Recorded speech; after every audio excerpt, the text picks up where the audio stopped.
The average parenting style in Africa raises people pleasers. So you have adults who cannot say no, who cannot set boundaries, who cannot stand up for themselves when they see someone taking advantage of them.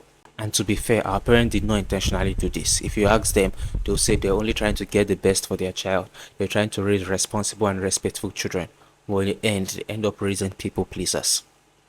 In this video, we'll be talking about the cultural and psychological factors in African parenting style that give rise to people pleasers in adulthood. If you like videos like this, I'm inviting you to subscribe to this channel. This entire channel talks about the psychology of modern day life. Now let's get into it. Whenever I see an adult who is a people pleaser, there's always one thing that is wrong. And that is, in their childhood, they got conditional safety. What this means is that at moments all through their childhood, where they had emotional and physical needs that should be met, those needs were only met on certain conditions. Maybe if they behaved right, or if they got good grades in school, if they did all their house chores. That is the only time where they feel their parents show them love and met their physical and emotional needs. This is what gives rise to people pleasing. So the adult grows up with this mindset that the only time I am deserving of love, the only time people will accept and love me is when I do something for them, is when I do something they like. So they are constantly trying to overcompensate and trying to make everybody like them by doing things for other people, disregarding their own personal needs. This is what happens when you see people pleasing manifesting. So if we are to get more descriptive about this, there are 5 things in the childhood of a people pleaser that are out of place. Number 1, they do not receive unconditional positive regard. And that's what I just finished explaining, that they only receive care and benevolence when they met certain conditions. And when those conditions were not met, which is behaving right and doing the things that their parents or caregivers wanted, they were not treated with love and care. The second thing is that they did not have the permission to have needs. Now, as a human, it is just normal that you're going to have needs. There are certain foods you want to eat, even though nobody wants it. There are certain places you want to go to. There are certain experiences you want to have. So you have needs. But in the childhood of a people pleaser, their needs are always treated as disturbance. So whenever they presented their needs to their parents, this is what I want, this is what I want you to do for me, the parents are always complaining why I can't meet your needs. So the child grows up with this mindset that, okay, I'm not supposed to have needs. Whatever I'm giving is what I should get. And if I have a need that people are not already willing to give, I am not expected to present that need to people. The third is that the child did not learn to have safe conflict. So based on their interaction with their parents, what they learned is that it is impossible for us to have different opinions or different ideas and still be friends. Like, it's either we are on the same page, thinking the same thing, wanting the same thing, or we are enemies. So the only way for peace to reign is if I let go of my opinions, if I let go of my desires and submit to yours, and that's how peace can reign. So the child grows up not knowing how to disagree with people, because disagreement is always a sign that things are going to fall apart. And that even leads to the fourth one, which is lack of emotional attunement. So because you have to constantly put aside what you are thinking, what you are feeling, in order to appease to your caregivers and your parents, the child does not learn to be in tune with their true feelings. That to sit with himself and say, okay, this is what I'm experiencing, this is what I want, this is what I feel offended by what you have done, and I would like you to do this. The child is not in touch with what they feel. So they grow up with that as well, that they never truly express their true feelings because they know or they think that it might hurt the other person. So they just keep it to themselves. And lastly, the child did not learn to just be. And this is a serious one, although many people overlook it. In the mind of a people pleaser, and this starts from childhood, they always feel like their presence is a disturbance or an impediment to other people, as if they're always standing in the way.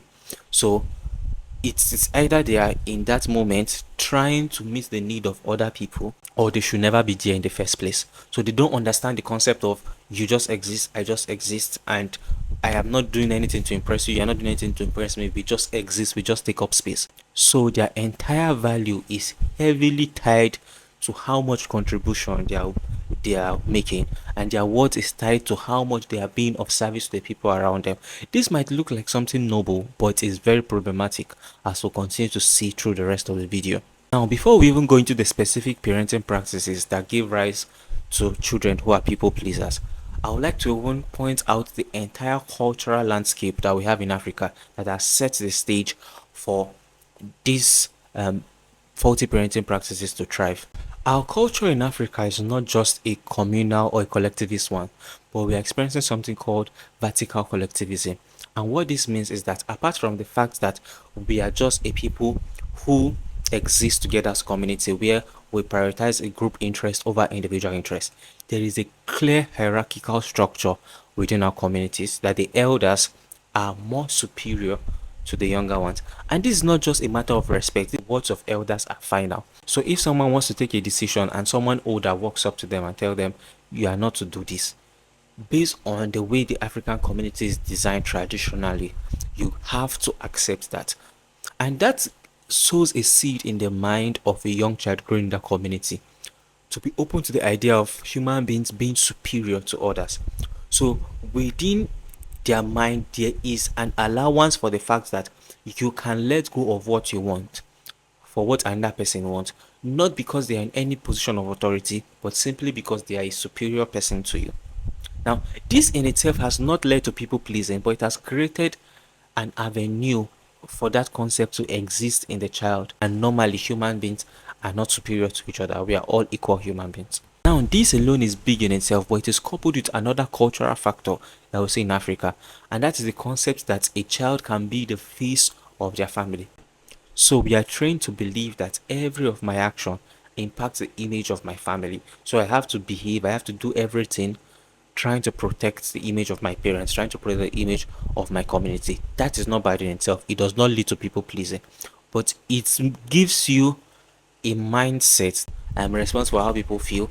I'm responsible for the quality of life of other people. So I have to constantly be in watch to ensure that I am not offending or I am not putting people in a situation where they don't want to be. And that might be too much responsibility for a child if not handled very well. Number one problematic parenting practice in Africa is shame-based discipline.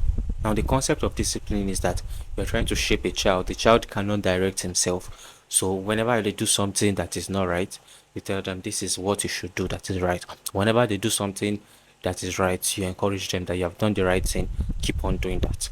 But the primary approach that many African parents use to discipline their children is shame. So one way we can truly understand the concept of shame is when we compare it to guilt. So guilt is when you feel bad for something wrong that you have done. But shame is when you feel that you are bad for something wrong that you have done. For instance, let's say you are doing the dishes and you mistakenly break a plate. Your parents can come to you and say, the reason why this plate was broken is because you are not careful. You are pressing your phone while doing the dishes. Next time, if you are more careful, this plate will not break. Don't press your phone while doing the dishes again. Now, this time around, they are addressing the issue. There is something you did that led to this an undesirable outcome that we got. But rerun the situation again and say the parent comes in and says, you are such a foolish person. Why are you so careless? Why are you so insensitive? Nothing you ever do is right. I don't know why I haven't had a child like you. Like, you are constantly causing so much loss to my family, and the list just continues. Now, this second parent is not even addressing the issue. The second parent is just pointing to shame the child that this plate was broken because you are a problem. You are wrong. So the child grows up with this mindset that I am the problem. So whenever they see a situation that is unpleasant, they do not think of fixing the situations around that problem. What they think is fixing themselves, or if they cannot fix themselves, take themselves out of the picture because they believe that their presence, they themselves are the one that have the problem. They are the one that are wrong. So this is very harmful to the child. They just grow into their adulthood and they're constantly on the outlook. Every place they enter, they're constantly watching. What can I do wrong? Or what should I not do wrong? Because I'm a bad person and I always do things wrong. So they go into the wedding, everybody's dancing. They are watching all their dance steps. Hope I'm not dancing wrong. Hope I am not smiling too much. And it's just a constant roller coaster of trying to improve themselves, trying to work on themselves because they believe that they are never enough and everything they do is going to be problematic. The second problematic parenting practice in Africa is when the parents give approval to the child only when they perform well, only when they achieve things. Now, this is a tricky one because someone will say, does that mean I'm supposed to keep praising my child even when they do things bad? Am I not reinforcing that behavior? if you fail an exam and I'm praising you, am I not telling you to go ahead and fail again? So there's a distinction between both of these. When you are trying to discipline a child, to just give them negative reinforcement for their bad behavior, you do not do it in a way that the relationship feels threatened. It is just what you are just trying to pass across is that you are still my child. I love you regardless of what you do or don't do.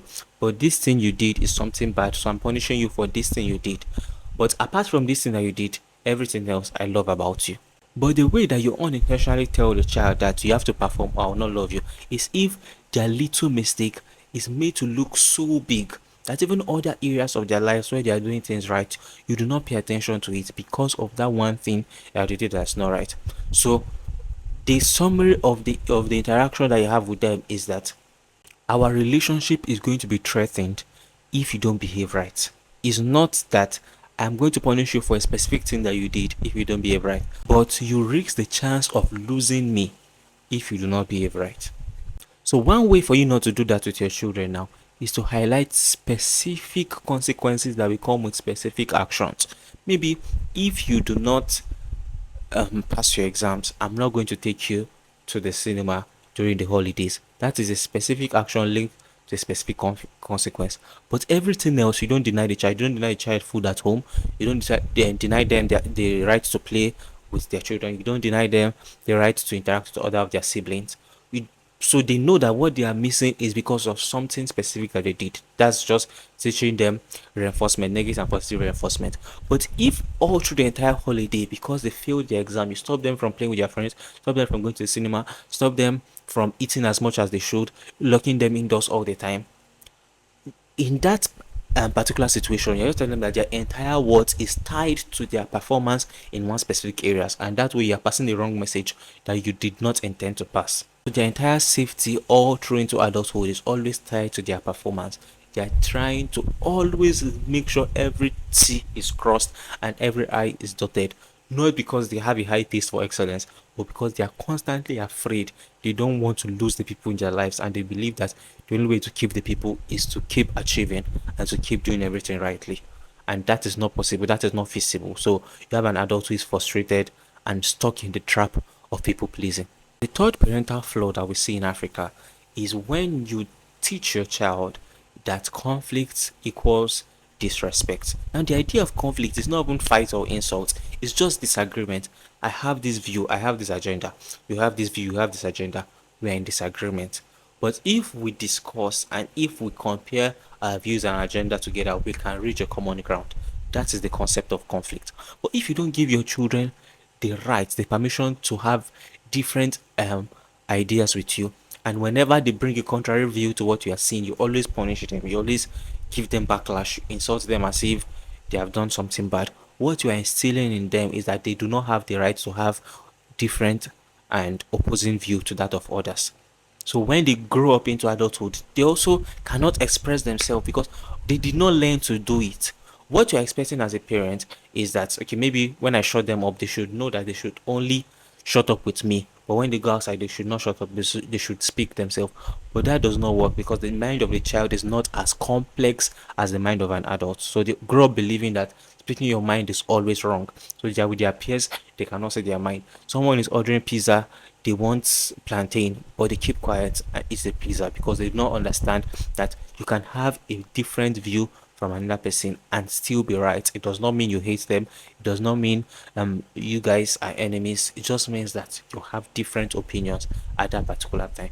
Another way you can reinforce this is by allowing them to have conflicts with their siblings. Now, many parents are trying to keep the peace at home. Whenever they see their siblings having disagreements, just shut them up. Try to say, no, you, the younger child, submit to the elder child, or you submit to this other person, without sitting down to examine exactly what the point of each person is.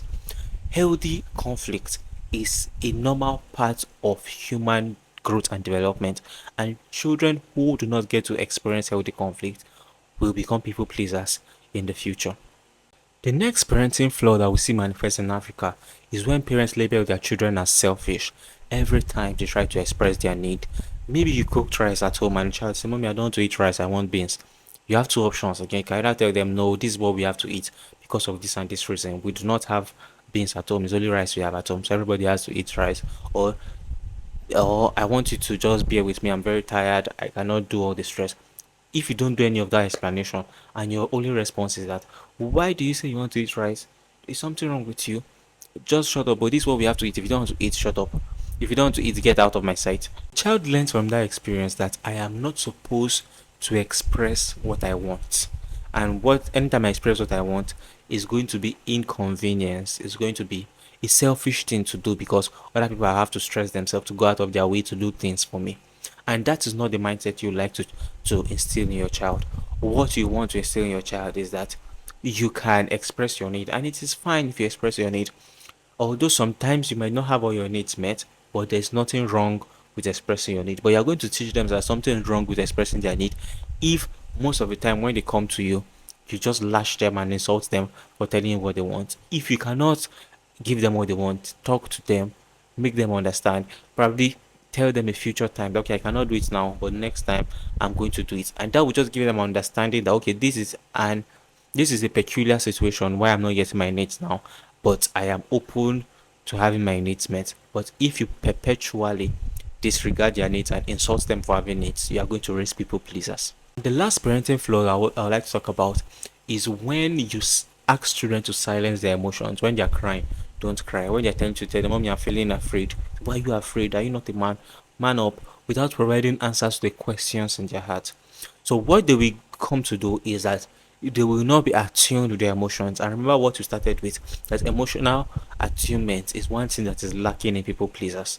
So they will not get to that point where they can sit with themselves and understand that this is what I am feeling. This is honestly what I'm feeling, and express it to other people.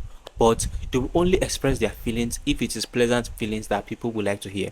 Because in moments in their childhood where they told their parents, Mommy, I am feeling happy, the parents praise them for feeling happy. But when they're feeling sad, the parents shame them for feeling sad. So you have just conditioned the child to only express positive emotions, and that will lead to people pleasing as well. So if we're to do one major change in our parenting style in Africa that is going to lead to the raising of more children who are not people pleasers, one thing is to improve our communication rather than punishment and scolding and asking people to shut up and silencing them.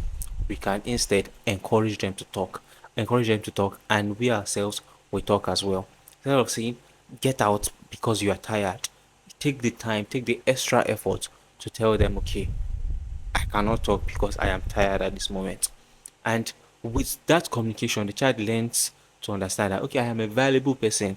And at the moment where I'm not getting the things I'm not getting that I want, it is because some things are happening, and that is just part of human life. But this is just one aspect of a child that is confident. A child can be so confident during their childhood that bullies will not be able to attack them. I made another video here where I talk about that. Watch this next.